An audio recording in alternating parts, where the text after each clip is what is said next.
मी तुम्हाला एक गोष्ट सांगू का, आपल्या देशामध्ये कायदे आहेत, लॉ आहे, फक्त ऑर्डर नाहीये. मला असं वाटतं ऑर्डरची गरज आहे आणि त्या गोष्टी सुरळीत होऊ शकतात. माझा मुंबई पोलिसांवरती माझा विश्वास आहे, 100% विश्वास आहे. मुंबई पोलीस, महाराष्ट्र पोलिसांवरती. मुंबई पोलीस, महाराष्ट्र पोलिसांच्या हातामध्ये त्यांना 48 तास द्या आणि त्यांना सांगा मला महाराष्ट्र साफ करून द्या. सगळ्या गोष्टी त्यांना माहिती असतात, सगळ्या गोष्टी त्यांना माहिती असतात. ऑर्डर्स नसतात. रिस्क कोण घेईल? आणि पोलिसांनी जर समजा एखादी भूमिका घेतल्यानंतर जर समजा त्यांना जेलमध्ये जायला लागत असेल, का जातील ते जेलमध्ये? कोणासाठी जातील?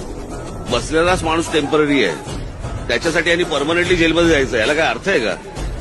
उत्तम काम करणारे आपल्याकडे पोलीस अधिकारी आहेत, उत्तम काम करणारे. महाराष्ट्र म्हणजे मला असं वाटतं की महाराष्ट्र भाग्यवान आहे त्या बाबतीत. फक्त त्या लोकांना फक्त तुम्ही एक 48 तासाचा मोकळा हात द्या.